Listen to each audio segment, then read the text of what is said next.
साथियों नमस्कार।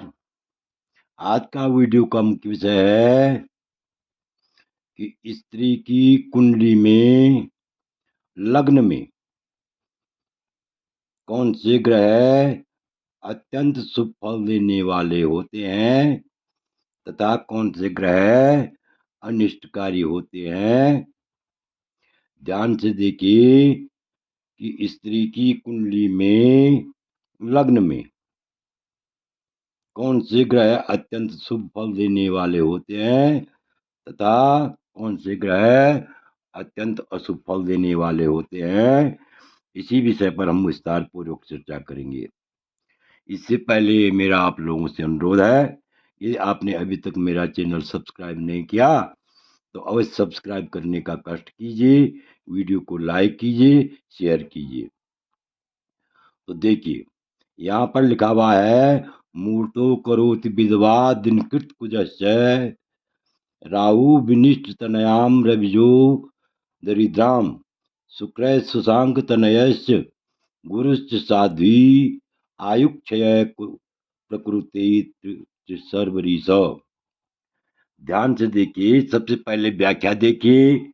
यहाँ पर लिखा हुआ है कि मूर्तो स्त्री की कुंडली में यदि लग्न में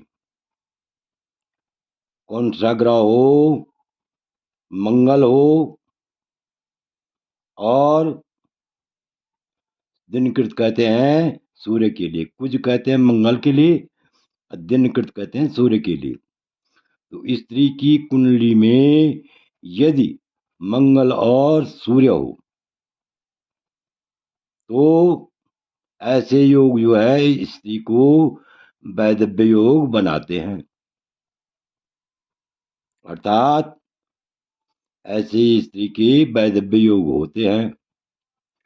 और राहु विनिष्ट तनयाम, राहु और केतु से क्या होता है, संतान का सुख प्राप्त नहीं होता। यदि लग्न में स्त्री की कुंडली में यदि लग्न में राहु और केतु बैठे हुए हों, राहु बैठा हुआ हो या केतु बैठा हुआ हो, तो ऐसे में संतान सुख की प्राप्ति नहीं होती है। यदि संतान प्राप्त हो भी गई, संतान बहुत देर में होती है। और रविजो दरिद्राम, रवि जो कहते हैं शनिश्चर को, रवि पुत्र। तो शनि जो है यदि कुंडली में स्त्री की जन्म कुंडली में लग्न में कौन से भाव में, लग्न में शनि बैठा हुआ हो, ऐसे में स्त्री के दरिद्री योग होते हैं। अर्थात ऐसी स्त्री अत्यंत निर्धन जीवन यापन करती है। और शुक्र शशांक तनयस्य गुरुश्च साध्वी, यदि लग्न में स्त्री की कुंडली में यदि लग्न में शुक्र बैठा हुआ हो या बुध बैठा हुआ हो, शशांक तनय कहते हैं बुध को, और गुरुश या बृहस्पति बैठा हुआ हो, यदि स्त्री की कुंडली में लग्न में यदि शुक्र बैठा हुआ हो या बुध बैठा हुआ हो या बृहस्पति बैठा हुआ हो, तो ऐसे में स्त्री साध्वी होती है। अर्थात पतिव्रता होती है, धनवती होती है, गुणवती होती है, रूपवती होती है और भाग्यवती होती है। और आगे लिखा है, सर्व रिसर्च प्रकृति क्षय आयु क्षय चंद्रमा, यदि लग्न में चंद्रमा हो, लग्न में क्या हो, चंद्रमा स्थित हो, ऐसे में स्त्री की आयु कम होती है, कम रहती है। अर्थात स्त्री की अल्पायु होती है। तो इससे जो है और भी स्पष्ट हो जाएगा। ये तो ऊपर व्याख्या थी।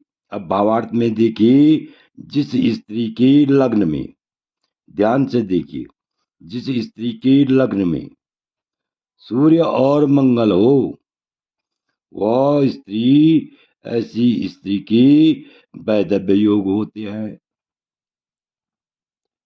और राहु और केतु, राहु हो लग्न में, जिस स्त्री के लग्न में राहु या केतु हो, ऐसे में संतान सुख की प्राप्ति नहीं होती है। यदि संतान हो भी गई तो बहुत लंबी उम्र में संतान उत्पन्न होती है। और शनिश्चर हो तो दरिद्री होती है। यदि लग्न में क्या हो, शनि हो, तो ऐसी स्त्री दरिद्री होती है, अत्यंत निर्धन होती है। और शुक्र, यदि लग्न में शुक्र हो या बुध हो या बृहस्पति हो, तो ऐसी स्त्री साध्वी होती है, बहुत अच्छे स्वभाव की होती है, रूपवती होती है, गुणवती होती है, धनवती होती है, पतिव्रता होती है। तो इससे हम कह सकते हैं कि स्त्री की कुंडली में यदि जो है शुक्र, बुध और बृहस्पति, इन तीनों में से कोई भी ग्रह बैठा हुआ हो, तो ऐसी स्त्री जो है बहुत अच्छे स्वभाव की होती है, रूपवती भी होती है, गुणवती भी होती है, धनवती भी होती है, भाग्यवती भी होती है। तो और चंद्रमा हो, यदि स्त्री की कुंडली में चंद्रमा हो, तो ऐसी स्त्री की क्या होती है, अल्पायु होती है, अर्थात ऐसी स्त्री की उम्र आयु कम रहती है। तो कुल मिलाकर के हम कह सकते हैं कि स्त्री के लग्न में, स्त्री की कुंडली के लग्न में, स्त्री की कुंडली में लग्न भाव में सूर्य हो या मंगल हो या राहु हो या केतु हो, ये जो है शुभ नहीं होते हैं। और इसके साथ शनिश्चर भी जो है दरिद्री योग बनाता है। और शुक्र, बुध और बृहस्पति, यदि स्त्री की कुंडली में लग्न में, स्त्री के लग्न में बृहस्पति हो, बुध हो या शुक्र हो, तो ऐसी स्त्री बहुत ही अच्छी होती है, बहुत भले स्वभाव की होती है, अच्छे स्वभाव की होती है, रूपवती भी होती है, गुणवती भी होती है, धनवती भी होती है और पतिव्रता भी होती है। और चंद्रमा हो तो आयु जो है बहुत कम रहती है। तो आशा है कि आप इस वीडियो को भली बात समझ गए होंगे। आपसे अनुरोध है, यदि आपको यह वीडियो अच्छा लगे तो मेरे चैनल को और सब्सक्राइब कीजिए, वीडियो को लाइक कीजिए, शेयर कीजिए। वीडियो देखने के लिए बहुत बहुत धन्यवाद।